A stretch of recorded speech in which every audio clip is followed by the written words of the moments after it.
Right. Welcome everybody to Mice Investing Live. Happy Sunday afternoon to everybody. Hope you all had a good week. Pretty excited to talk a little bit about how the week's been for me and what we can maybe expect from this week here. Jeff's in the chat. Yo, what's up? Good to see you.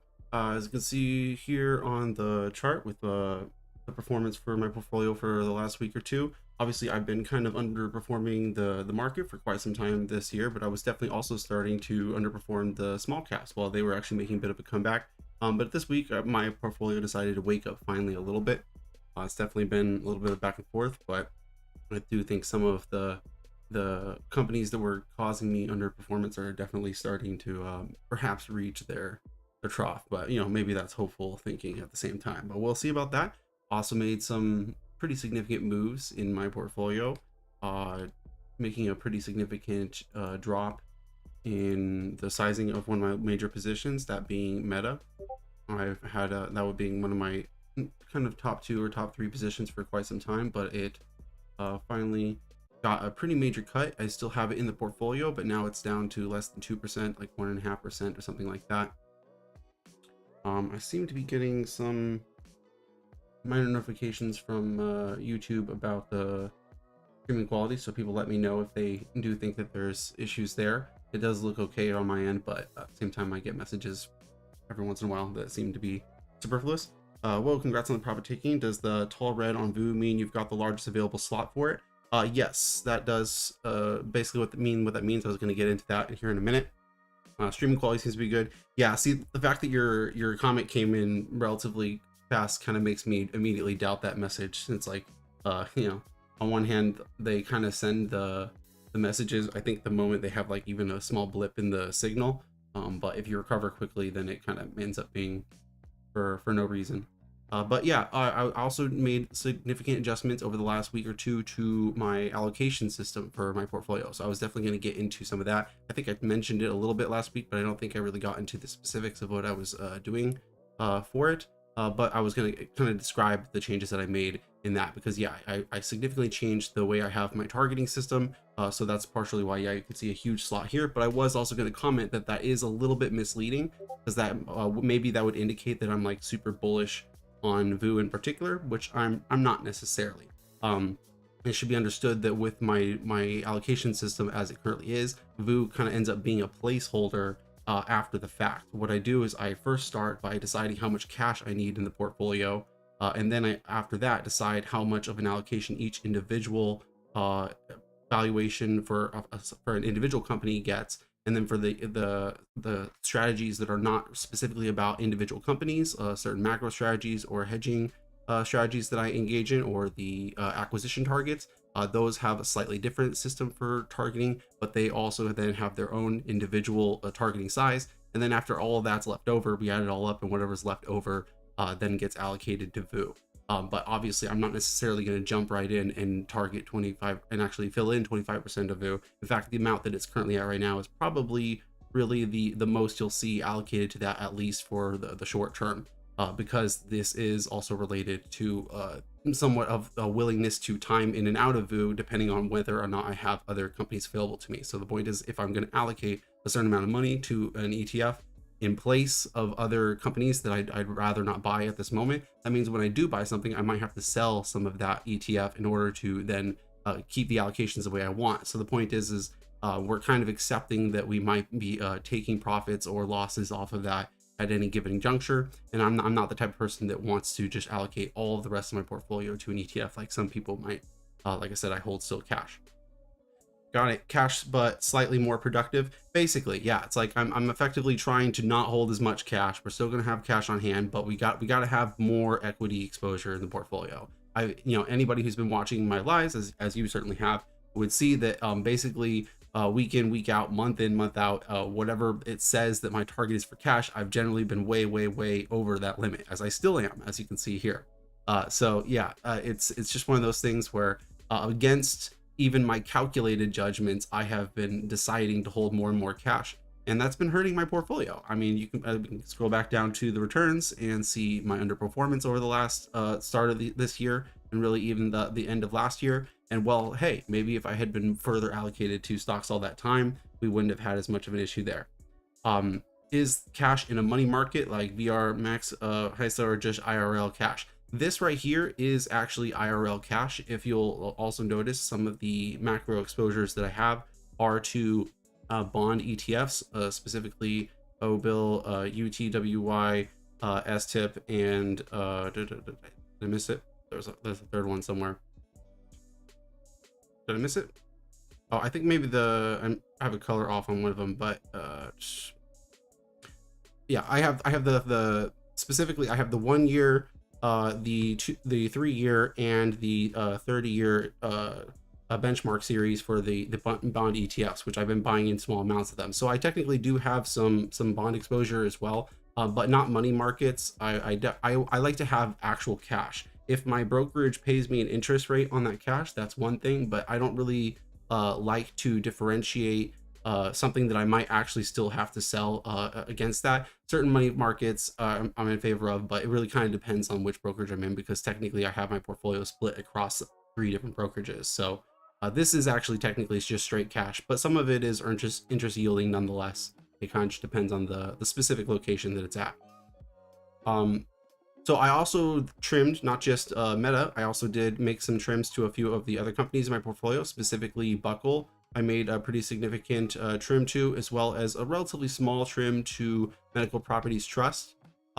This one I decided that frankly I just had a little bit too much exposure to, given with the adjustment to my allocation system. And then similar with Buckle, although I had been thinking about that for some time, it's obviously pretty far down from some of its peak levels, so it would have been better if I trimmed more way back then. But I did actually trim a significant amount of Buckle at some pretty peak levels. But between both Hibbett and Buckle, which are both clothing, apparel, shoe store retailers, basically it's kind of in that similar category, I kind of wanted to focus my allocation a little bit more on one or the other, and I definitely have been tilting more towards Hibbett as the better opportunity. So I did decide to trim more Buckle while it was still in gains territory, because we could get a pullback on the whole market. So I was like, well, which one would I rather have the further exposure to for the time being? Buckle feels like it is always attractive. I can't ever find anyone that shops there, and I can't ever see it going higher. Maybe value trap. Perhaps I would still say take a look at their actual financial history over the last decade, and they still look like they're chugging along just fine. That's the thing. It's like somebody's shopping there. So it's like maybe you don't know the people that are shopping there, but they seem to be growing their sales nonetheless through in. And this is the thing. I don't know, between Buckle and Hibbett, I actually kind of think that Buckle is a better run company. Like I said, it's just the opportunity for Hibbett. I think that they've, in the most recent last few months, have now dropped pretty significantly. Not to mention, there's a pretty significant amount of insider ownership on Buckle. So I think the incentives are pretty well aligned for there. So it's like it might be a value trap.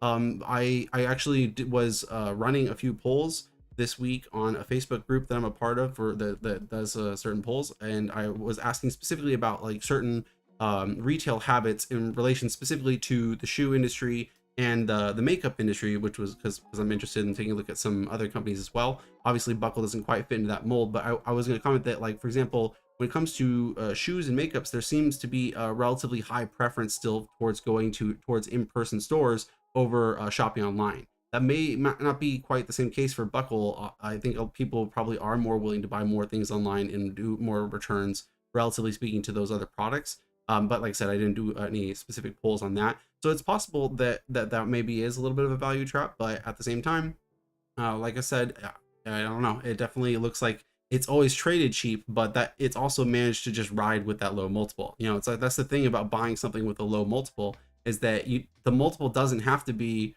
re-rated upwards for you to make your returns, right? That's the whole point of buying a low multiple stock, is that there's more than one way to make those returns. You could get the multiple re-rating, but you also might just get the typical earnings growth and the dividends. So it's like one of those things that we'll see. Their EBIT is crazy for a retailer, though. Yeah, a little bit, definitely.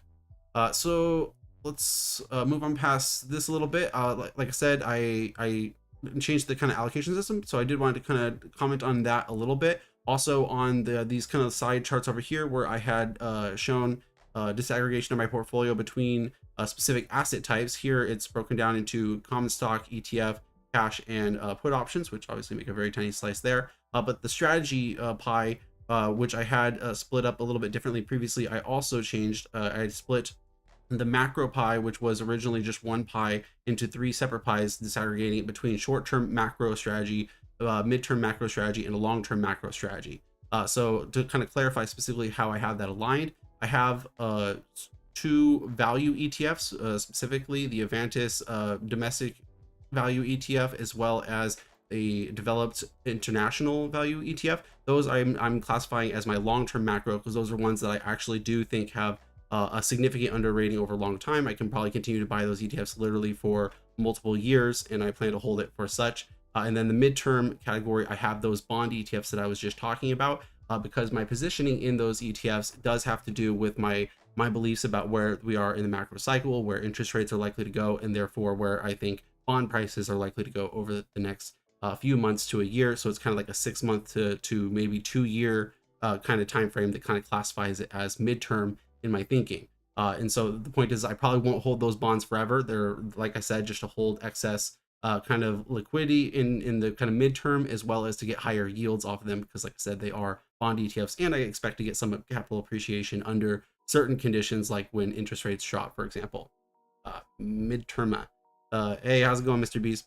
And then in the short-term category, the short-term pie, that is specifically the Vanguard ETF that we're talking about, the S&P allocation. It is short-term. That was, as I was kind of saying earlier, I will and expect to sell this on any given day if I find assets that I want to put things into. So I could possibly be down on it a little bit. It could be up on a little bit, but we will give that absolutely no regard. It will simply be allocated to accordingly based off of the other actions we wish to do. It is a short-term position. Again, trying to make sure people clarify this, that it's like, I'm not like super bullish on the S&P 500 now all of a sudden. That's not really what this is. I don't want people to mistake that, and so I'm trying to make that super clear. But it is counted in my S&P allocation, so you'll see that this portion of the pie down here did increase accordingly with this addition to that part of the pie. It also went down with the decrease of our meta position, but that is how it is. How am I? How are you? How are you? That's the real question. I'm pretty good today. Pretty happy. You know, it's Sunday afternoon here with the boys, as one often does. So let's come over to the value page. Well, actually, well, before we come over to that, I'll say, for anybody who watches live or on the replay, please give us a like. It'd be super appreciated if you would like the stream. It really helps us attract more viewers to the stream. Also, if you would subscribe to the channel if you're not already. That is, make sure you get notifications whenever I go live, whenever I release other videos. I expect to be putting out a valuation video this week. I'm expecting to be putting out on InMode, INMD, medical device technologies. My last video on Generac has been doing pretty good. If you haven't seen that, it'd be really cool if you went and watch that. I know obviously the guys that are here today have already seen it. Happy Father's Day to any as well. Yes, it is indeed Father's Day. Make sure you call your dads. After the stream, of course, but make sure you call your dads if you're not with them already. But also, if you would, it would be really appreciated if anybody watching the stream could also share the stream, share my channel, share my content with other people. If you know somebody else who's interested in my content, please be willing to share with them. Share the stream if you would on social media. That would be really appreciated as well. Like I said, it's up to you guys to decide where you think the best place to share it is, but it's up to you guys to help spread me around. So I'm really dependent on you guys. So coming back over here to the value dashboard, I made some changes to this as well. I didn't add any new companies to the main completion page, but kind of did a whole bunch of reworking of some of the details that are in here and some of the stuff that we have going on in the actual page to kind of compare the valuations to each other. Share Intel minus to value only Mr. Beast stocks. Yeah, of course. Come in and make sure you vote for Mr. Beast stocks. That way, those are the only ones that I look at. I saw some of your activity on Reddit, but I've never seen your posts on our value investing or our security analysis. You should. I'm a lurker there, but lots of views, I bet. Yeah, I have tried. I have my stuff being posted kind of automatically onto the links on Reddit, but I honestly don't use Reddit that much, so that's why I haven't ever really actually bothered too much to try to spread my content around there. I could devote more time to that, but then I kind of run the risk of maybe spending too much time reading on Reddit too. So it's one of those things where it's like it's difficult to if you're not already a user of a specific social media platform to like really go out and like basically be on that platform, and if like the only reason you're on there is to try to spread your content. It's a little difficult to kind of like build that habit if you're not just like already a user of it to a certain extent. So gotta kind of hope on, I guess, the other Reddit users to maybe be willing to spread myself around there. Have you watched a bit on Express? I haven't looked a bit at them too much more in this last week. Like I said, I was a little too focused in on some of the other stuff I was looking at, like the in mode valuation, which I'm pretty done with. Like I said, I'm going to be making that video here this week. You can see the value here if you're trying to take a peek at it. And I gotta say, I'm getting pretty excited about this one as well. It's obviously not necessarily at the greatest of values right now. It's a little bit undervalued, but it's not like some screaming a return opportunity. But as you'll see in the video when it comes out, it's looking to be another company where I'm probably significantly underestimating the opportunity in the way I'm doing my valuation, which I'll explain that in the video. But the point is there's pretty huge opportunity in front of InMode as far as I'm concerned. And my valuation is probably very much on the conservative side, just because I don't really like to rely on things that are super not solid and not there yet. So it's one of those things where I tend to get very uneasy whenever my revenue model starts to give me something that implies growth of more than like 100% over a decade. It's like if a company, if I really see an opportunity for a company to like 4x and 5x its revenues, that's like super exciting, but it also makes me super uncomfortable. So I gotta say, InMode could be one of those companies. That's all I'm saying. It's like there's huge opportunity in InMode, and this number right here probably doesn't even really cover a lot of it there. Your comment on Tobias Carlyle and the Hour of Watching. Did you enjoy what you saw? Yes, I did. But I will say it was highly overlapped with other content that I have consumed, which is part of the reason I was definitely decided after watching those hours that I wasn't going to read his book, which that was kind of the point of watching the content in the first place. Is that's definitely something I tend to do. It's like if I'm interested in reading people's books, I'll watch some of their content, and it's kind of one of these things where it's like, do I feel like I got the gist of what they're going to tell me from the talks, or do I actually feel like I need to read a whole book by them? Like specifically, I watched his talk at Google, and then a couple kind of like stage interview kind of panel discussions with him, where he basically goes into the theory behind his main book, Acquires Multiple, and he was comparing it specifically a lot with Joel Greenblatt, who Joel Greenblatt basically just kind of adds an extra factor onto the way in which he does his process, and he basically was just arguing that you can get much higher returns effectively by ignoring the quality aspect of the calculation, which is fair. It's probably true, but those returns are coming from somewhere, which is coming from the disproportionate risk that you take on with those economic hardships. So it's like, yeah, no, I definitely appreciated what I saw. I definitely liked what I saw, but yeah, definitely don't necessarily feel like I need to read his whole book either. Great philosophy. The book just describes business cycles and why mean reversion happens. Yeah, exactly. It's like, it's really just saying like, it sounds like it explains similarly like what Joel Greenblatt's book does. It kind of just explains why companies become cheap in the first place, and like why it is that these outsized returns persist over time, even with like the advent of more computers, more analysts, and all that stuff, and why that doesn't actually change anything, because at its core, the reason why companies are again becoming cheap is psychological. It's psychological, and it has to do with cycles of the economy, which have to do with debt and credit, which themselves are psychological. So it all comes down to people not being willing to take on the risks of those returns in the first place. But yeah, definitely gave me a lot to think about. Makes me wish I had like many more hours in the day to focus on cigarette butt style investing, bottom feed investing, and all that. Like Howard Marks would be like another person that I'm a big fan of that talks a lot about this style of investing. And if you look a lot at like Howard Marks's portfolio, it's like a total basket case of like weird debt situations and weird relistings and things like that.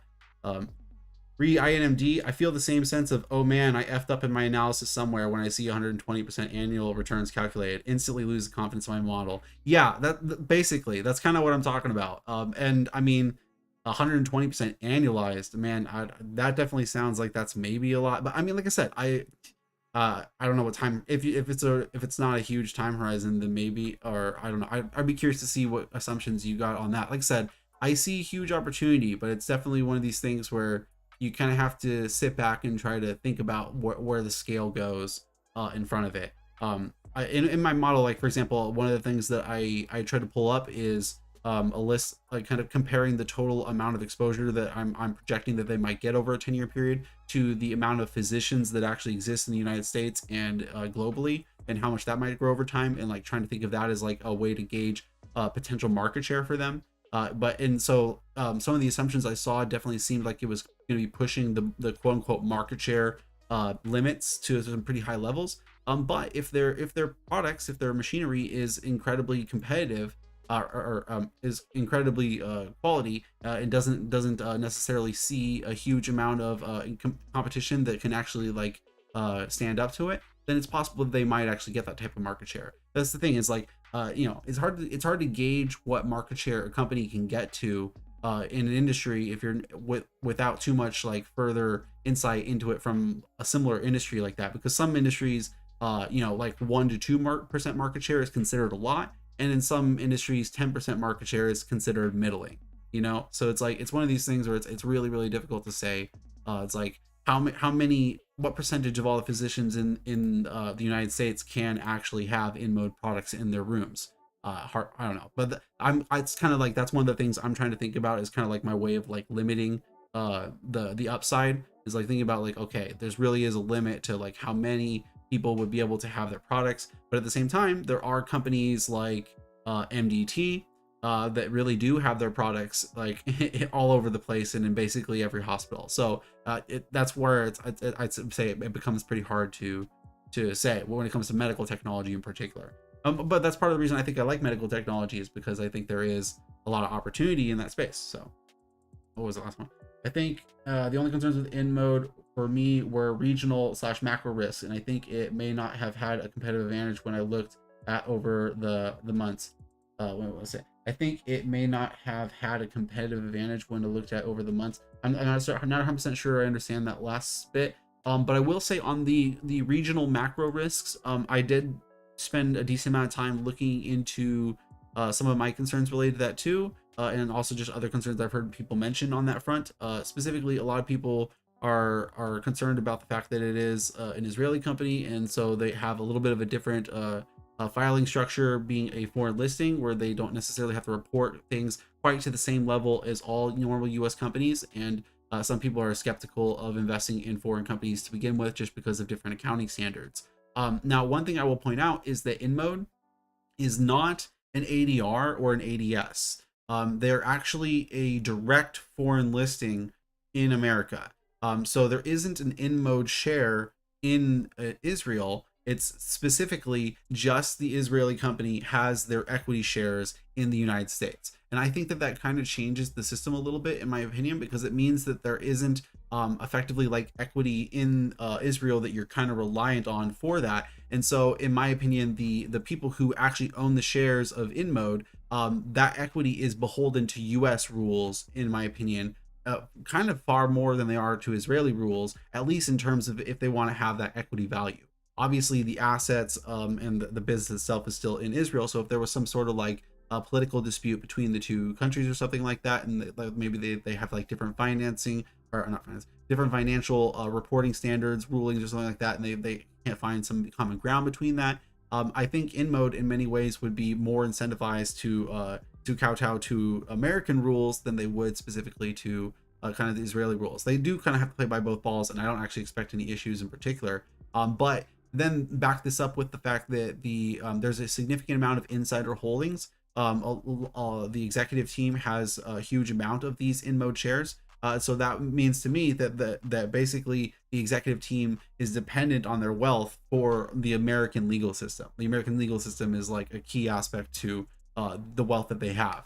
And so I am a little bit less concerned over some of those geopolitical concerns. I can kind of consider it sort of like satellited to the United States as a company in a certain extent. Like it's basically dependent on America for its existence as a common equity, and it's dependent on America for its existence as a company to begin with, because of the fact that like 60 to 70% of its revenues comes from the United States. The United States is the big healthcare market globally, and that's not likely to change too much anytime soon. So yeah, I definitely see InMode really kind of in many ways closer to being like an American company than anything else. It's like they just happen to be domiciled most of their facilities and their corporate offices in Israel, and that's really uh, about it as far as I'm concerned. Re HBM, are you bullish on miners towards Mr. Beast? And this and the South American one seem like a bit of overlap. I can't remember. Was HBM one of the ones that we looked at last week, or was he mentioned? Oh no, he mentioned it here in the chat. I missed that. I'm not sure if I do know HBM. Maybe we'll pull that up a little bit later. You're saying it's a South American miner. What type of miner is that? Which mineral are they a miner of? But anyway, so taking a look back at the value dashboard, the things that copper. Okay, yeah, I was that's what I thought. I was like the ticker sounded sort of familiar, like I'd seen it on some copper lists, but I wasn't 100% sure. So here on the dashboard, things that I changed.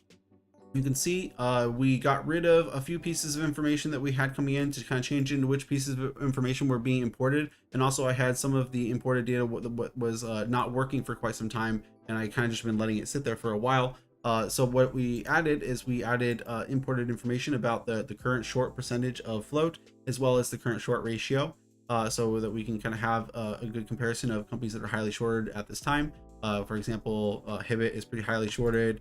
Buckle's pretty highly shorted. InMode is pretty decently shorted themselves. Let's see, Generax getting up there themselves a little bit.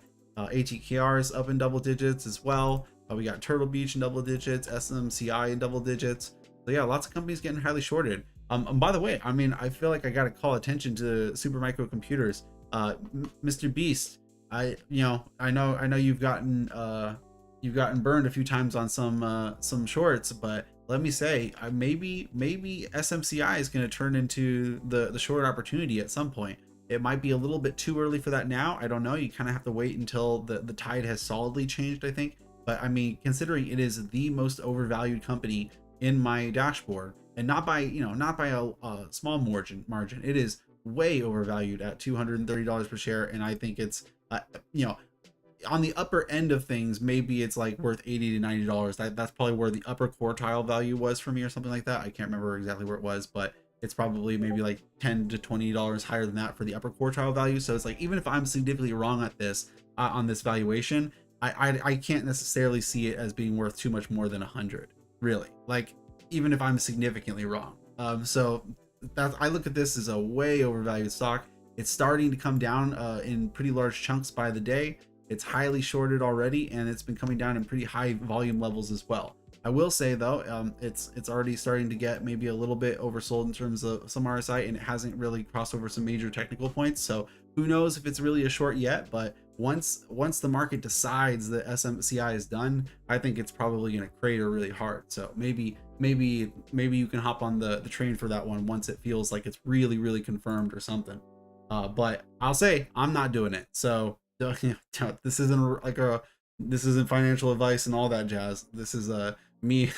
You were asking for short recommendations, and this is a short recommendation from somebody who's not going to follow you in on it. So let's be clear on that.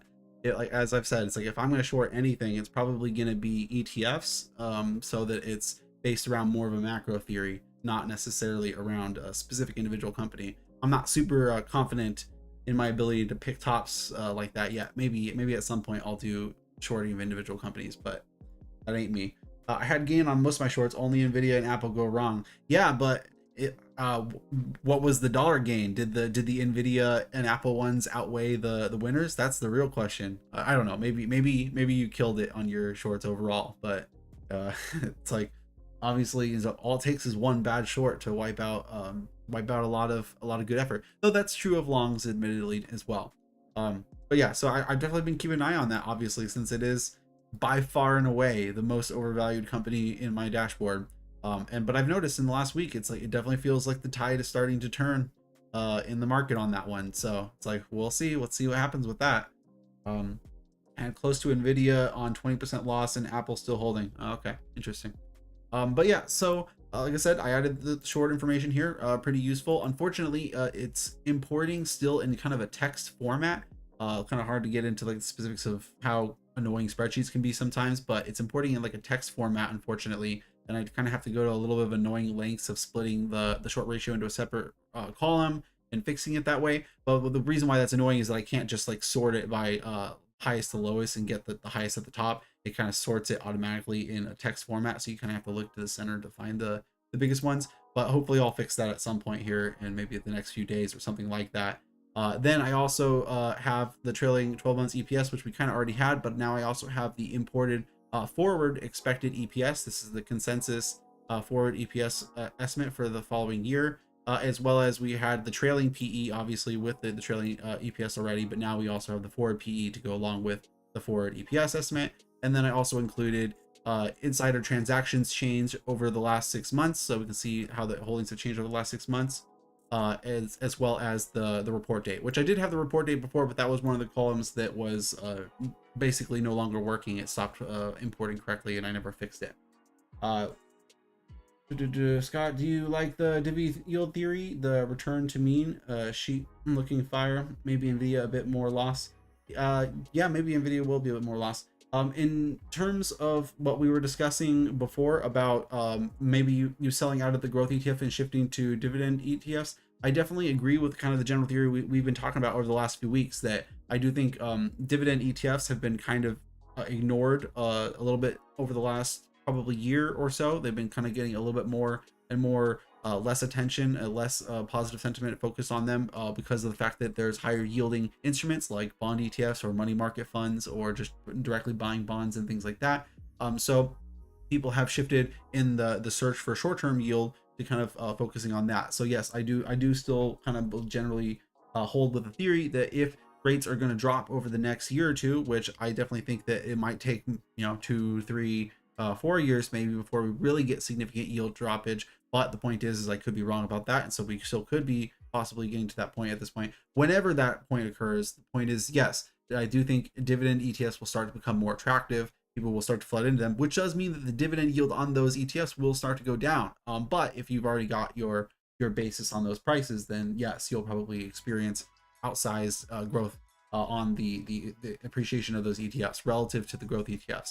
And this is also my expectation, because I do think that if that occurs, that then likewise there will be re-rating on the growth companies as well, but there will likely be more rebalancing in them. So that's why partially why I think that there is likely to be more outperformance in dividend ETFs once the yield drops actually do occur. But again, that is still kind of dependent on the yield dropping occurring at some point. If we have a higher for longer all for the rest of this year, then the dividend ETF still might be a little bit sanguine for that time period. But you could look at that as a time period in which you could be accumulating more over that time frame. So keep that in mind. SCHD down a bit from having a bit of banking exposure. It's pretty stable overall, but it's my favorite play for retirement accounts. Yeah, and that's basically kind of one of the plays we're talking about. This would work for pretty much any dividend ETF. You could have one of the high dividend S&P ones or the Schwab ones. Those will kind of work pretty well, but it's really just kind of like talking about the interplay between a dividend versus a growth ETF. It's like there's going to be likely a little bit of a reversion to mean between the two if you look at the outperformance of the growth versus the dividend. And that's kind of the play that we're talking about. But yeah, so coming over to back in the value dashboard. So that's kind of all the changes here in these kind of middle columns. Like I said, I'm really happy to have gotten the insider transactions one in here. I think that's obviously going to be a pretty useful thing to have. We can see, take a look at the companies that have had significant amount of insider sales over the last 6 months. Keep in mind, this is the last 6 months though. So if there's been any change in the last month or two, that can make a big difference. And I point that out in particular because obviously the one at the top is Turtle Beach, which is down 67% in terms of total insider holdings over the last 6 months. But if you look in the last month or two, there has been purchases again. So obviously this should be thought of as not necessarily anything more than just like a sign to maybe take a look at it. Oh, here, hold on a second. My cat's trying to get into the room.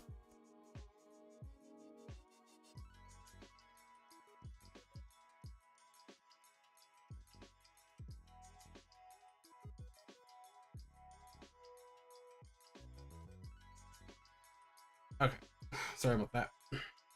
To let the rascal into the room. Oh, follow up on the SCHD, you say you only say that for tax advantage. Yeah, and that's definitely a worth thing to take into account if you're trying to take these strategies into account as well. You said you were putting it into your retirement account. And yeah, if you're going to have higher dividend exposure, you're going to want to have that in a retirement account or plan accordingly given your personal tax situation. Have you seen what kind of shorts I wrote it? I was commenting on the other ones. Did you? Oh, that's right. I missed your last statement there. I opened Netflix, Tesla, and Disney short, and some more to start in the start of February. Interesting, interesting. Obviously, it sounds like the Tesla one's been hurting a little bit.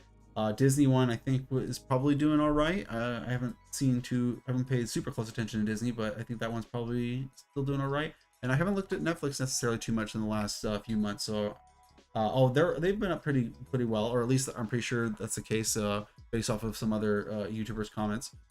But anyway, so also I did add a few other things to the dashboard as well. Up here at the top, I previously had the S&P 500 and the Russell 2000, the daily return kind of listed up here previously, but now I added several other things as well. We have the VIX index is day over day up here. Netflix blasting, yeah, definitely. As well as then I added foreign market indices as well, developed markets, emerging markets, as well as developed and emerging small caps ex-US. So between the five of those are the five indices I generally like to look at. Between those five, that pretty much covers all of the equity globally. As well as then I have three other instruments that are pretty useful for getting an idea of some maybe explanatory factors of why equity markets are moving in what direction they are at any given day. These are the daily changes. That's something that's worth noting here. It says 10-year treasury. This isn't the yield of the 10-year treasury. This is how much the yield has gone up or down today. This is just the change. So the point is like I said, if you can see that the yield has gone up, then you might expect the market to be down because that's how markets work, right? So it's just indicators of the movement of these of items each day, not the actual yield.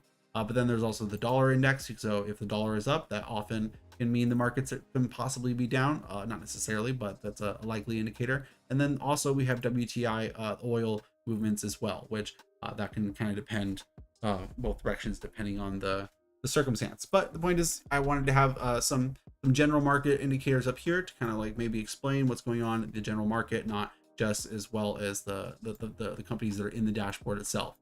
Then coming over to the second page, we did also add in the moving averages and the relative volume information for these companies as well. I didn't have that information correctly imported before, but I did have obviously the spreadsheet, so all that information still existed there as well. We don't have the other imported information for these companies because frankly there's limits to just how much you can import to one of these spreadsheets before it kind of stops working correctly. So I've decided whatever. Those features only come for the main valuations, not the ones that I'm kind of still working on here in the background. With that note, companies that I am still thinking about and trying to consider working on. As I said, I'm planning to put out my in-mode video this week, but that means obviously I need to be thinking about what comes after that. What's next on the agenda? Now you may have noted it earlier. I mentioned it. But I was doing some polls this week on specifically consumer preferences towards buying shoes, but also I did a poll on makeup. So I do think possibly the next company that I'm going to be doing a full evaluation for is going to be Ulta, maybe. Not 100% sure on that, but it's been one I've been definitely thinking about for some time. That might be the one that comes after in mode. We'll see. But obviously that's talking 2 weeks hence still. Let's see what those last few comments that you guys made. Close in small pieces when I seen the market change directions, closing them in gain. Have you found yourself an energy company or not super bullish? Still haven't really found one. I was taking a look at some of the kind of the larger oil companies and trying to do some kind of pricing analysis to decide if one or a couple of them seemed like maybe they're decent enough to take a look at. I am still I'm not okay. My feelings on energy are a little bit back and forth. On the kind of long term, I'm still pretty bullish on energy prices. But in the short term, considering the economic downturn that I'm still expecting, I'm kind of pushing it out a little bit towards the end of the year, but I'm still expecting a major downturn. And when a major downturn happens, energy is gonna get hit in the short term pretty hard because that's just how it happens. So it's one of these things where it's like I'm a little bit a little bit cautious about being what I would consider maybe too early to the oil story. But if you find the right one that's cheap, then yeah, that can help belay those problems. But yeah, all the big ones, all the kind of major ones, none of them scream super cheap to me. They all, may look cheap maybe on a trailing multiple basis, but I'm thinking kind of like more forward and stuff like that. So it's one of these things where I feel like if I would have to find the right oil company, I would probably have to go digging amongst the smaller ones, and that just takes so much more time and effort that I keep opting towards not doing that and focusing on kind of like a simpler consumer based company. I mean, you guys may notice it's like the companies I've been looking at lately. Let's take a look at those. See, I'm talking about being interested in Ulta. I've been looking at Generac. Been looking at Canadian Pacific, Home Depot, a lot of very kind of simpler consumer facing companies or industrials that are a little bit more mature in their kind of form. InMode is not really consumer facing, but it's a device based company, so I think it has a little bit more of a simpler form to it. I've been trying to value companies that I think are easier to build more comprehensive models for. That's the thing, is like I want to feel more solid in my projections about the company, and so I've been kind of opting towards that. Commodity companies definitely are a little bit trickier. They require a little bit of a more thorough understanding of the space. Obviously, I was also taking a little bit of time trying to focus on lumber earlier this year as well, but that did take some time, to specifically focus on the lumber aspect of it. And I have focused on the energy markets before. It's not like I've never focused on energy markets, so I have plenty of pre-existing wisdom to kind of already draw from. But the point is to take a look at where it currently is in the cycle compared to where it was like a year to 2 years ago, which is when I was last in oil. I would have to kind of take a look at like where all the current supply levels are, and like where people expect things to change over the short term. It's a lot of effort, and so it's one of the things where it's like I am kind of bullish on energy, but it's one of these things where the effort hasn't necessarily pulled me towards it too quickly. But I don't know, maybe I need to find the time to do that at some point here soon. Ulta is a hindsight one for me. I was looking to buy them a few years ago. Yeah, it can definitely be frustrating looking at the ones that you missed way back when. Re-energy, I'm thinking it's a near-term bull market. Long-term, I think EVs are going to decimate it. I think the lifted truck guys where I live will have no choice when gas is $10 a gallon. Yeah, maybe. The thing about that is that I think that future is a little bit further off than most people give it credit for, just because of the commodity constraints on actually getting there. Funnily enough, it's like I don't know how much you've paid attention to a lot of people talking about this. Like Elon Musk himself talks about the pretty huge need to severely mass produce a lot of the raw materials that go into the EVs.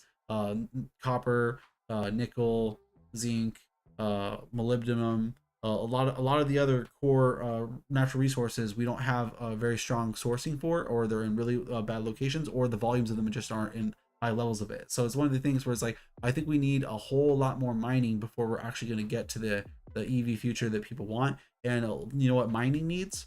Energy, a whole lot of energy. So I'm actually pretty bullish on commodities. But commodities are a bit of a painful thing when you're going into an economic downturn. So it's one of these things where it's like you gotta be careful about that. I've definitely already exposed myself to certain commodities, like I said, lumber, and I have exposure to gold as well. So it's like and food, but food's a little bit of a different one.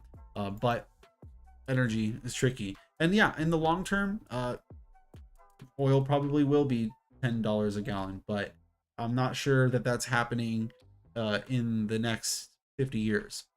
It might be past that point, in my opinion. I don't know. Well, could be wrong about that. But we'll see. So before we move on from this, I'll say the last thing that I did add to the dashboard that I haven't yet commented on. It's on both sides of the pages. Is I had a link to a Yahoo page on the pricing on the price column, but that was just a bad spot to put it. I shifted it to the name page, but now we have this little button here where I can kind of shift between going to different links for different companies. So I have IR, Google, FinViz, and Yahoo, just kind of like quick places. The FinViz and Yahoo are places that I like to get information on companies. Some of this information is being imported from those locations. And then there's IR Google. And what that specifically does is that if you click on any of these links, it changes the link for any of them automatically to a different thing here. but then I can then pull open a requisite page for each of them. So for like Barrick, I can pull this open. It automatically Googles the investor relations page. It doesn't actually pull the specific investor relation page up automatically, so I do still have to click another page to actually do something about it. But the point is, it gets me 2 clicks away from investor relations for any of these companies. And then likewise, like I said, I can also flip to FinViz automatically if I want to look up something from there, or maybe Yahoo. So just kind of like a quick little information lookup method that can be used for companies, depending on how I want, for all of them. And then, like I said, it does it on the other page as well. So relatively simple tool, just makes it a little bit easier for me to kind of look information up on the fly, but nothing too major there. So one thing that I kind of wanted to talk about a little bit today is obviously the big run up in all the AI stocks here this year.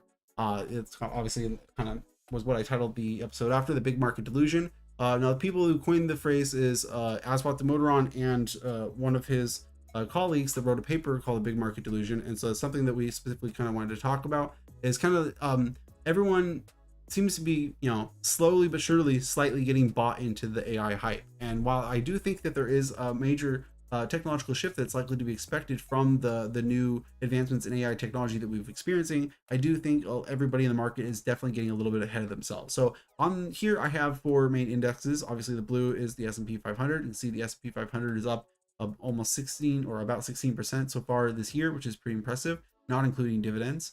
And then we have the NASDAQ in the red, which is up about 33%. Then I have VGT, which is the Vanguard information technology ETF, up 39%. And then I have AIQ, which is actually an AI technology focused ETF, which you can see is actually running pretty close to VGT as well, but slightly higher at 42%. So just kind of showing as we scale up into different portions of the market, you can get an idea of just how extreme the level of the concentration of returns have been for these few companies. And we can go even further than that, and we can take a look at the actual components of this AI ETF, which is AIQ. If you're curious, that's the ticker for the ETF. We come down here to the actual holdings, and we can take a look at it. Well, not too surprising to see that the number 1 holding for this ETF is NVIDIA, currently at 5% of the value of the ETF as it currently stands. This is after obviously the 40% increase. Too many of these ETFs. Yeah, there was a bunch of them, and when I was making that chart, I was definitely kind of looking around trying to pick and choose which one I wanted to find. Trying to find obviously the one with very exciting returns to make my point. But then we can take a look at the other companies in the list. So we got Meta, Tesla, Microsoft, all pretty good picks in terms of having AI in the name. Oracle, definitely. Adobe, starting to push the line a little bit. CRM, okay. Apple, starting to push the line a little bit. Amazon, okay. Not your chart, but damn, I didn't even know of AIQ. Yeah, an AIQ, which is the Global X. It's a Global X ETF. So we can take a look at that one. What is it? Assets under management about 333 million. Expense ratio almost 0.7%. So pretty decent expense ratio relative to a lot of cheaper peers. Is it? How do they say if it's a whatever? I don't really care too much about the specific rules about how they choose their companies, but whatever. The point is whatever. You can definitely see that the mass outperformance came from a lot of the concentrated names that are up in here. Let's see the comment there. I get that AI is extremely disruptive and a productive enhancer, but how is it not the next IoT, 5G, big data, etc.? Basically, and that's the thing. It's like I hate buzzwords at work. Every loser rants about them. Yeah. And in many ways, that's kind of what I'm trying to make a point about, is that I don't really see what's going on here as any different than many of the other bubbles or marketing term choices, buzzwords that get thrown around and people get very hyped about, and then people start to pour money into, and then it starts to flee. Now, I titled the episode Big Market Delusion, and if you're not familiar, the Big Market Delusion, I actually get rid of the actual page to it. Hold on a second, let me pull it up. The Big Market Delusion was a paper written by Aswath Damodaran, where he's basically talking about this thing that occurs specifically in the IPO markets, where where people get very, very excited about a particular product line, but each independent investor is doing their calculations independently. And so when they make an assessment about the total size of the market relative to the individual company that they're focused on, they naturally tend to overestimate these assumptions. And then when all these estimates are then aggregated together as like consensus analyst estimates, they then combine to make one big market where everybody assumes that their company is going to become the number one player in it. And I think we're seeing a little bit of that in the AI space, though it's a little bit different than, well, like I said, this particular version talks about more about companies that are preparing to IPO. This model in which he's talking about. So you can see right here, like Big Market Delusion, investors, entrepreneurs, and business perceive a big market opportunity that has opened up due to technology change or taste shifts. VC overconfident in his ability to pick winners. VC overconfident 1, VC 2, VC 100. They all supply capital. The entrepreneur who is also overconfident that his or her specific offering is going to be the one that's going to succeed in the big market. Overconfident entrepreneur 1, overconfident entrepreneur 2, overconfident entrepreneur 100. He overvalues relative to the price of his business based on inflated expectations, and then they all do the exact same process. In aggregate, the firms will be priced too high and there will be a correction. There will be few firms who will emerge as the winner and many will fail, and a collective pricing will then adjust to reality. Because like the market is all perceived as the expected growth of all of the individual companies. But if all of the individual companies all expect to be top 10 players, then that means 90% of them are going to be wrong, right? And you can see this factor happen in things like the tech bubble crash. I wish I could find a bigger picture of it, but this particular one had an internet index from the dot-com bubble. You can see it went down 93% over the course of 2 years after it crashed, which is a perfect example of what I was exactly talking about, 90%, which works really well for this particular bubble because obviously there was a lot of IPOs preceding this one here.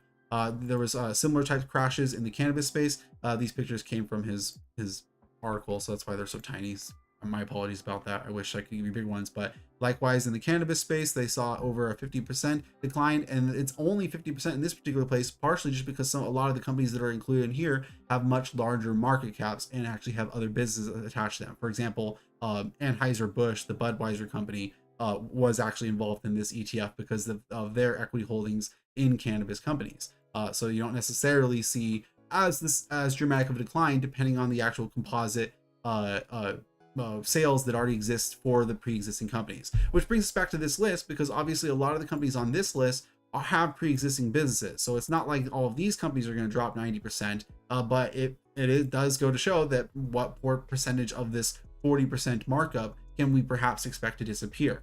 The thing is like, it's not going to be a 40% gain across the entire market, because you have to think about this in terms of the market cap being an expression of future earnings of the companies. Got to remember that the market cap is supposed to express the discounted total of the future earnings of the companies, and the future earnings of the companies come out of GDP. So the question is like, is GDP really going to grow that much that you can actually have this happen for all of these companies?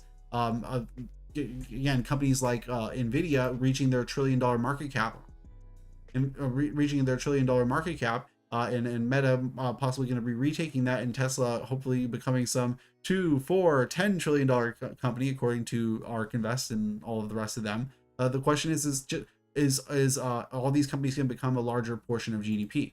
And then, for example, we'll actually go and talk about GDP.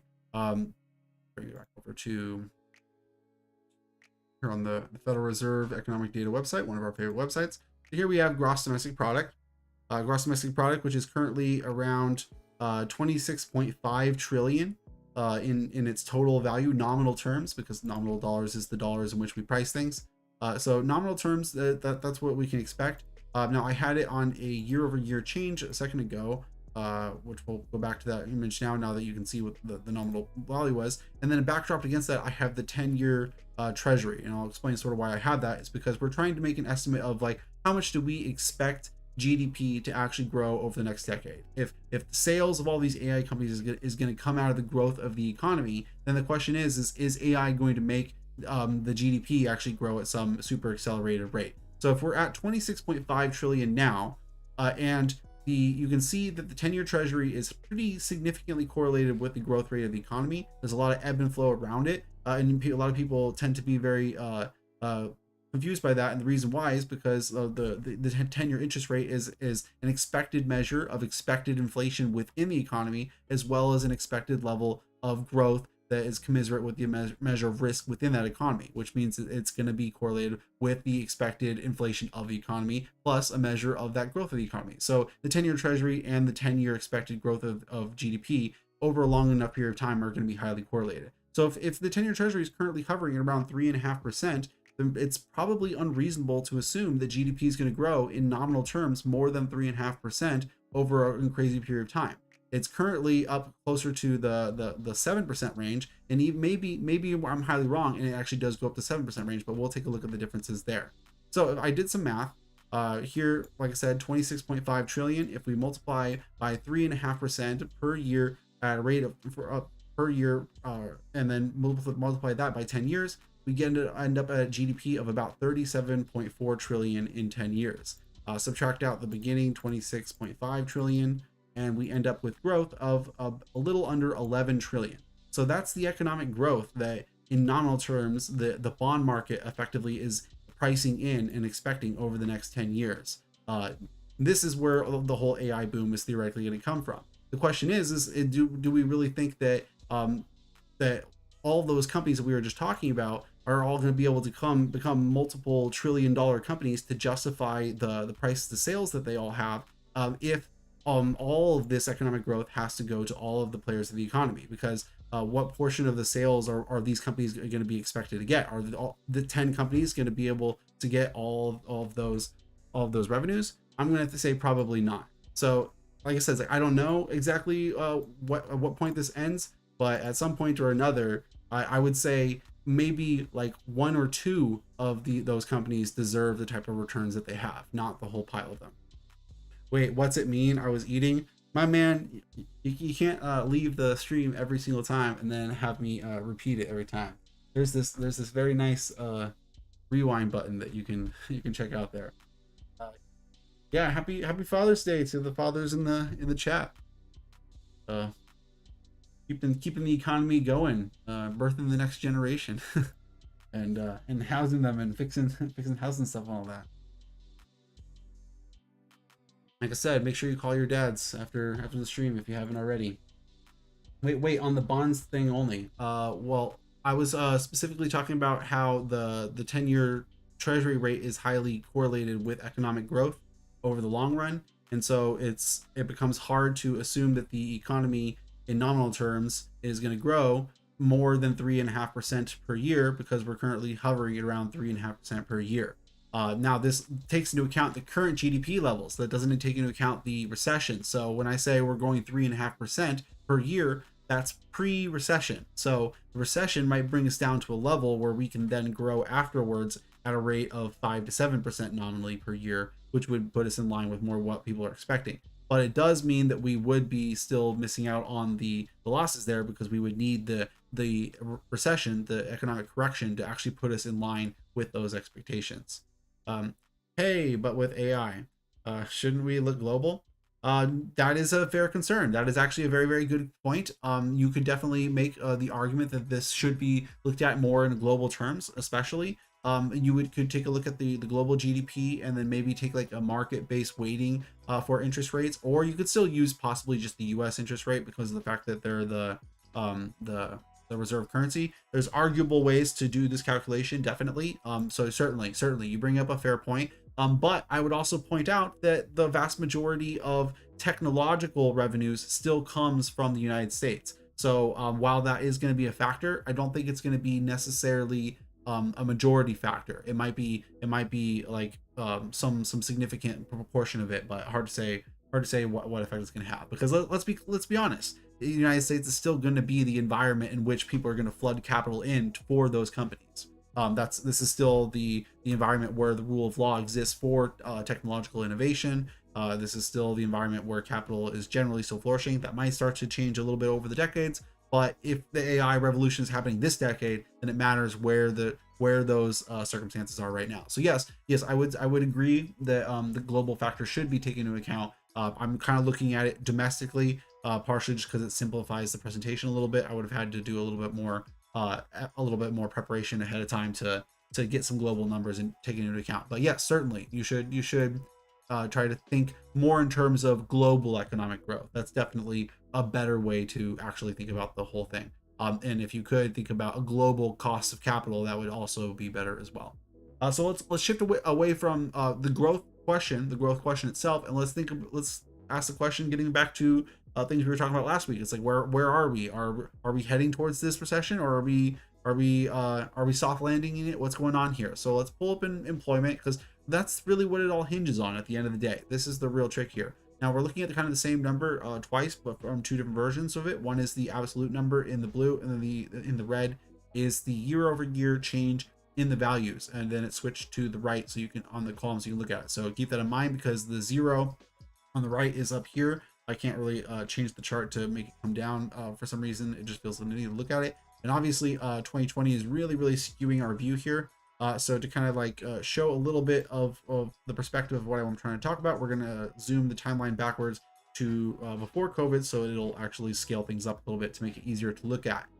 So here we have, like I said, in the blue, the continuing claims of unemployment in an absolute value. Now I already took this data set out and went and took a look at the averages in the medians, because I wanted to know what is the kind of median back going to the late 60s as this data series starts. And the median and average were pretty close to each other over this time frame. And they ended up being about 2.5 million. So I'll point that out. That's about here on the chart is where the 2.5 million kind of point is. That's kind of approximately the longer term average. And what I'll say is that you can see that pre the recession bars, you can see that often there's a little bit of a trail downward in the continuing claims. So you can see that people are starting to come back into the economy from being on continued unemployment. Now, think about what this is. This is the continued claims. These aren't the people who are initially filing for unemployment. These are the people that have been on unemployment for at least a week. They've received unemployment insurance, and they're continuing their claim into the following week. They're collecting on the unemployment insurance. So these are the people who are really out of work, not just the people who lost a job one week and then got a new job the next week after that. These are the people who are really out of work. Okay. So like I said, you can see the downward trail. It's like people who were out of work that are slowly coming back into the economy until it reaches a point where the level of hires was too much, and the people are starting to be let go, and so that the companies can choose to survive, and then it spikes up pretty dramatically. Obviously, there's some spike ups that don't necessarily always lead into recessions. It's not some perfect signal. It's a little bit of some weird ups and flows to it. And then we have the red line going back before that. So what I did is I was kind of taking a look at the kind of the combination between the two charts. It's like, okay, is there a way that we can kind of see, is there an absolute value that needs to be above, as well as a rate of change above that, the combining the two factors together gives us a relatively solid indicator that the employment is in fact heading towards a negative downturn. And that's important to understand, because this is possibly some of the most leading information that exists in employment. The unemployment rate that gets reported every month is a lagging indicator. It's information about the past that doesn't really give us too much information about who's really unemployed. Like I said, these are people who basically the day of this survey are officially now counted as unemployed. And so that's why it's like, this is about as lead as it gets for the unemployment numbers. And the question, like I said, becomes what trigger point do you say that we've now reached the quote unquote point of no return, and now it's moving up into one of these big spike ups or something like that. So the approximate level that I find to be significant for that is if they are above average or above median. So like I said, at least about 2.5 million in an absolute value term, but then the year over year rate has to reach seemingly about a 20% increase year over year, or approximately something like that. But once you get both of those factors together, it seems like it's going to keep going, and that there seems to be an official breakage point. We come back to here. We have a point where it reaches 20% year over year, and we're going into recession, but the absolute value is not high enough. So that one doesn't actually catch that one, but it still would have gone into recession. This one, it does reach over the average level, and the year over year level reaches it, and it goes into recession. This one also has both of those indicators. This particular recession right here, they were higher than the absolute level, but the year over year level actually dropped down. So that was one that had the reverse of the one right here. And then this one had both indicators working together. This one had both indicators working together. And then this one had both indicators working together. So the idea is that, yeah, if the absolute value is above average and the year over year change is above about 20%, it seems like you've kind of reached an unemployment down spiral that is somewhat of a point of no return. And again, it's not a down spiral in the sense that it's feeding itself, so it's not necessarily the right term to use, because that's not really what's happening here. You have to realize like what makes companies let people go in the first place. People tend to hold on to their employees until they actually can no longer hold on to them, and that's part of what makes the layoffs become such a mass number. It's usually, if they had let people go a little bit earlier, a smaller amount of them, they probably would have reached a point where they didn't have to lay off so many people. So that's the point, is like you see this downward trickle as companies are trying to hold on to their people, trying to hold on to their people, trying to hold on to their people. It's almost like a game of chicken. It's like you almost want to be the last companies to let your employees go. You know, it's like if you can be the one to not have let your employees go when all of your competitors have now already let all your employees go, maybe you'll be in position to take advantage of the demand coming out of the recession, right? So there's almost like this incentive game to like to hold on to your employees, to really try to hoard them back until you have no choice, and then boom, it spikes up. So let's come back up to the full max period. It includes the big spike up in 2020 that really skews our chart up. We'll zoom in on the most recent year, which so we can take that part of the chart out still. We'll zoom out a little bit further. We can kind of pull some of it in here. So that's where I want to show you, is like this is where we currently are. As you can see, we were still coming down off of the high levels we were at of coming into COVID, but we came down under that longer term average level pretty a long while ago. Let's see back here around kind of August of 2021 was when we were kind of reaching that longer term average level. And so once we dropped below that, that was the point where I would say our labor market was maybe starting to get tight. We wouldn't say it was necessarily tight as soon as it went under average, but that was the point where people were saying, hey, labor markets are tight. They were saying it was tight before that, but that was because of the imbalance between the jobs and the actual employment peoples. But I would say is like it was officially tight even relative to history. That's kind of the point we're trying to say here. It had reached a point where it was now tight even relative to history. Okay. But then at that point, you can see that the continuing claims is starting to move upwards in terms of its rate of change, but it's still in negative territory. You can see it's still in negative territory from a year ago because the level was just so high previously. We were way up here. So the year-over-year change was in negative territory for so long because it basically had to go through its own basing effect. Now, again, zooming forward to where we are today, we're more than a year past the rebasing effect. Here we are in June 2023. If we come back to June 2022, you can see that in June 2022, we were at a point that was at almost half of the long-term average. So now we're at an entirely different spot in the basing effect. Now the base is at the bottom of the trough, which means it's now significantly under its long-term average. So even though the fact that now if you come up to the present, the year-over-year change is at 30%, it's at a 30% increase from a really low, really tight spot. So what I would say here, the whole point of this is a whole lot of information about the employment market. The point I'm trying to say is that I think we have a very long way to go before employment can even be considered at normal levels of tightness. It's still tight. It won't even be considered at its longer term average until we get over 2 million, probably closer to, like I said, about 2.5 million.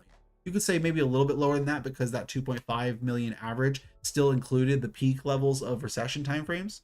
So which is why I did the median as well. But like I said, the median wasn't even that different. It was like 2.3 million or 2.2 million versus 2.5. So not even that different. But the point is, we're still below 2 million in continuing claims. We're not even at 2 million in continuing claims. Its year-over-year change is about 30%. So we're definitely starting to see a massive uptick in the unemployment claims. But even so, it's still at a very low level.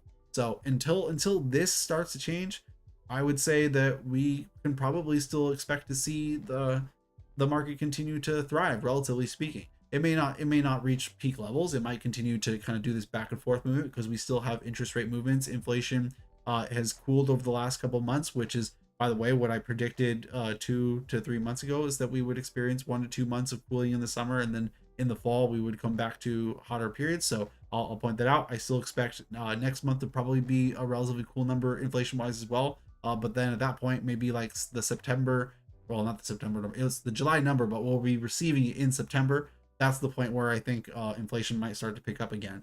Possibly. Who knows? Maybe I'll be wrong about that too. But the point is the economy still seems to be running hot. and employment doesn't seem to be really taking that much of a turn yet. So until they start to take a turn, you got to keep in mind like how this affects the rest of the market as well, because people who are employed still have their 401ks locked and geared. They're still having those contributions made, which means there's a whole lot of money pouring into the market on a regular basis, still on the regular. Everybody's 401k match still flooding into the market, more and more money to be chasing, those big AI names. So this little AI bull market, while I do think it's gonna pop at some point, and I think it's a little bit of a big market delusion that's bubbling under the surface. I wouldn't necessarily try to fight it too much because it definitely still could continue to go on for quite a while employment still continues to be strong. Employment's strong, economic growth is strong, inflation strong, and the bullish case for these companies is still relatively strong. So that's pretty much the economic rant of the week. We can maybe take a look at a couple tickers. Obviously, we went a little bit late in this discussion, although we talked a little bit earlier about some of the other stuff. But if you guys want to talk about a ticker or two in the last like maybe 10 to 15 minutes, we can do that a little bit before we cut it for the day. What's the name of the Chinese company starting with J? I don't know. What is it? Burn the stock market. CSIQ. We talked about CSIQ already. SIG. We talk about SIG. Signet Jewelers. JCOM. Did we talk about Signet Jewelers at one point? This one sounds somewhat familiar too. Diamond jewelry retailer. I don't know how I feel about diamond retailers. I wonder how they're affected by the commodity pricing for that. It could be interesting in terms of a retail company because they might have a strong competitive position relative to peers, but I don't know. Maybe it's an easy business to build a brand around, but maybe not. So it's one of these things where it's like maybe they have a strong kind of moat in that positioning, but maybe not. Hard to say.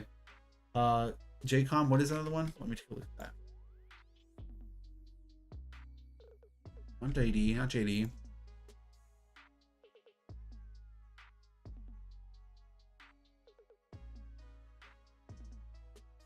Was JCOM not a ticker? Oh, JD? Is that actually the one you wanted? I thought JCOM was like a ticker. FTX earnings this week. ACN back to earnings next week.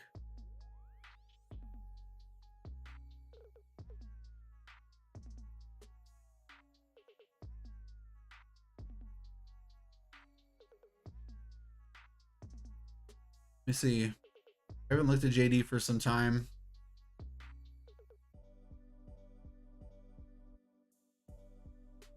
They've definitely come down pretty dramatically.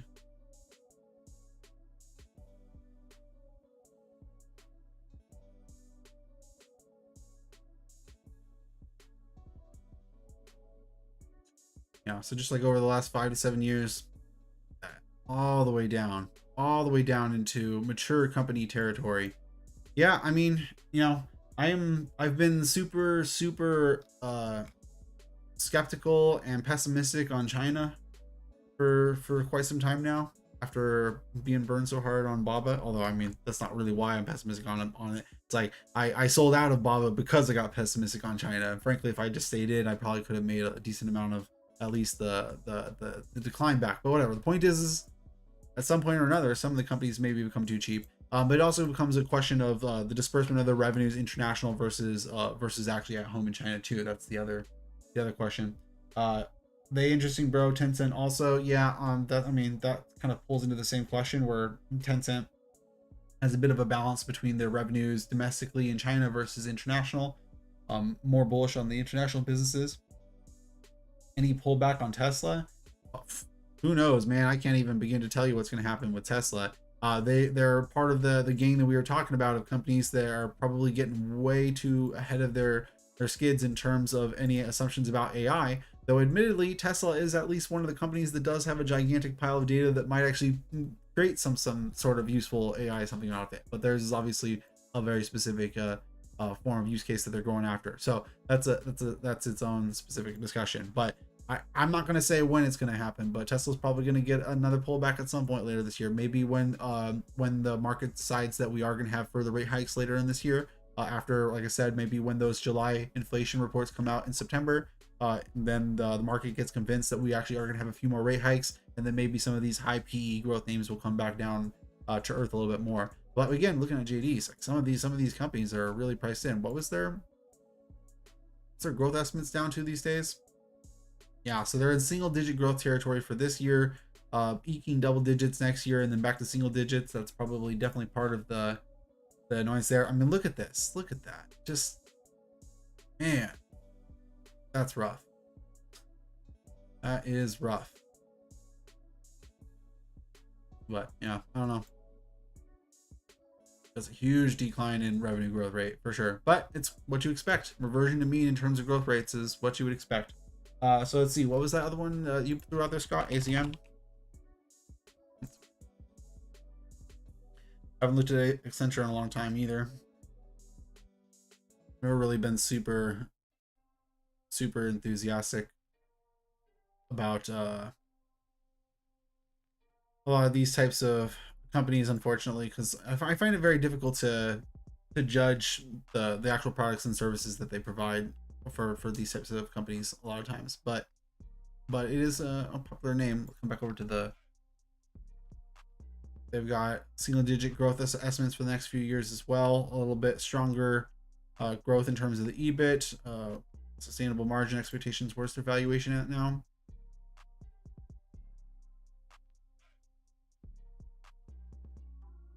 Forward EBIT and PE.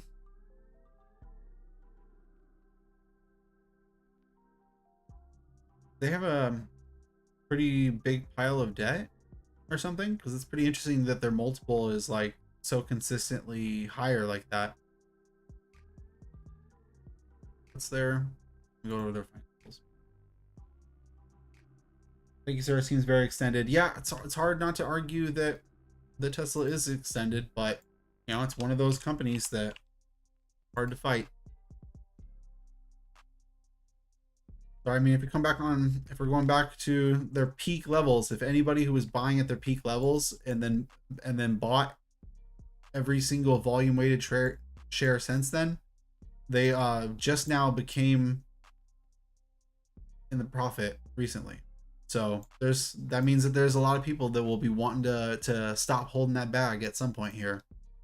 If it reaches one standard deviation above, that means that there's going to be anywhere from like 33% to 75% of those purchasers will no longer be bag holders. Yeah, so it's like people could start taking profits on Tesla. It's definitely a big run up on it, and obviously it's still pretty extended on its multiple level.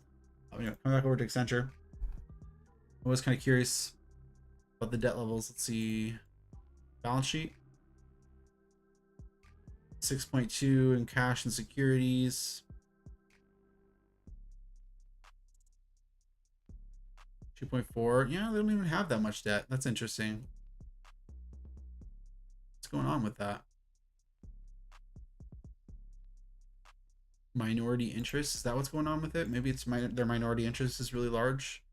On the balance sheet, it's not a very large amount, but yeah, I guess they might be having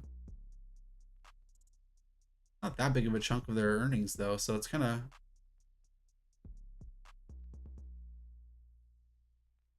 I don't know. I found it kind of interesting that their PE and the EV to EBIT is so significantly different for the whole decade.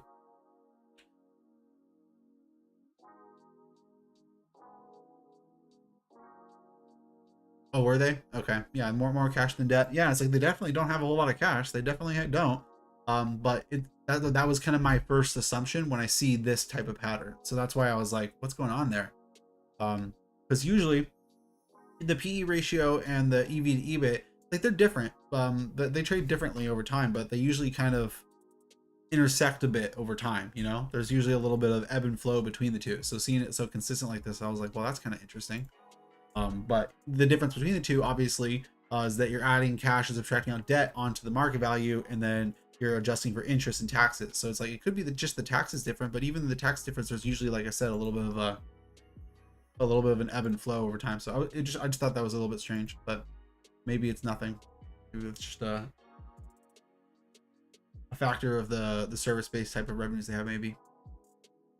So net incomes, let's compare net incomes with cash flow from operations, consistently higher. Let's take the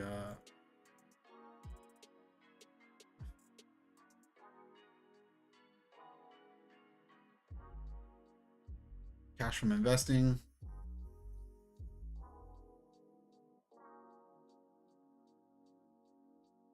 They have pretty significant compensations, 1.8 billion on shareholder compensations.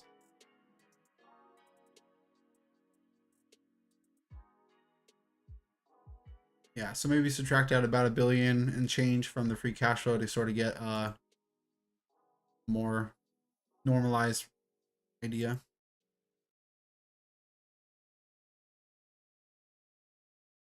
Net income, free cash flow, subtract purple from free cash flow. Row for number of AI mentions on earnings call.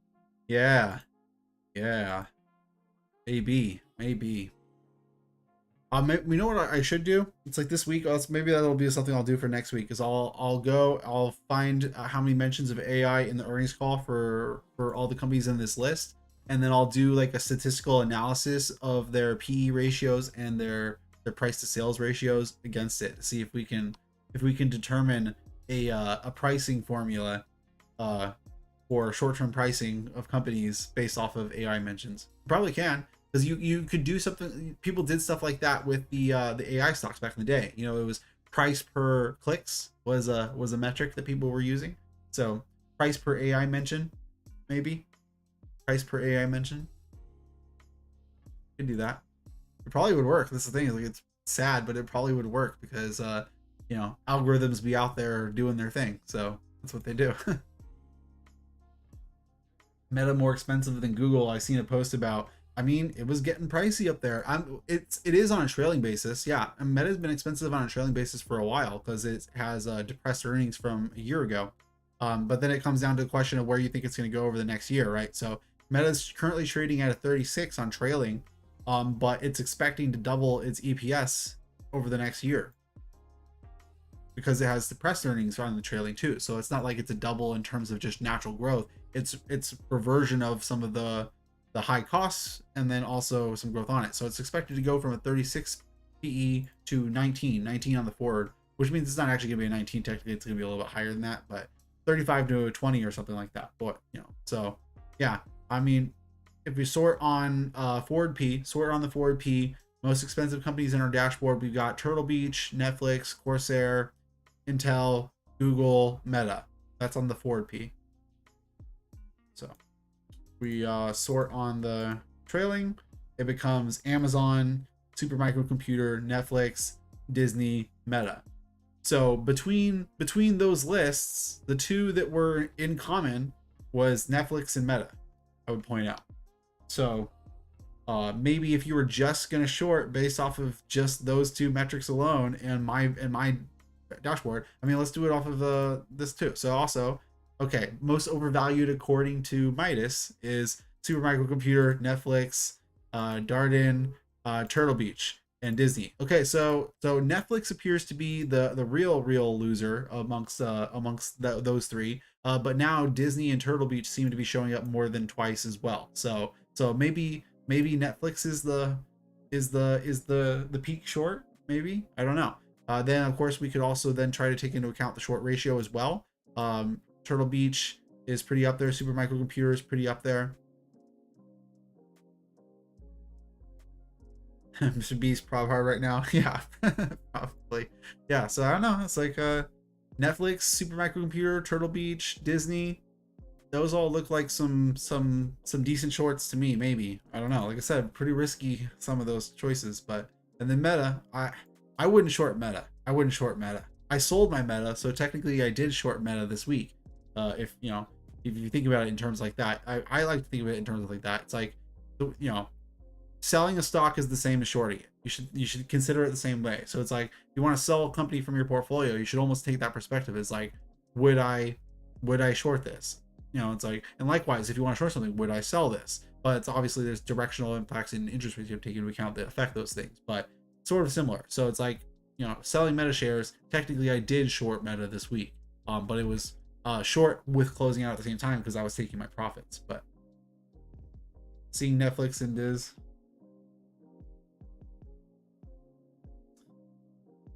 Yeah. Sold half of John Deere. I chose Netflix a few months ago. Was my second gained after Diz. Yeah, and see, like I know you said you picked it several months ago, and obviously it's hurted over the last few months, but I don't know. It still looks like it's maybe a decent choice. It's not highly shorted yet, but technically that means there's more time for it as well. But so I don't know. So I think that's maybe gonna do it for us today. I appreciate you guys coming and chatting and keeping me company and all that. Obviously, I'll hope to see you guys again next week. Keep your head cool out there in the market.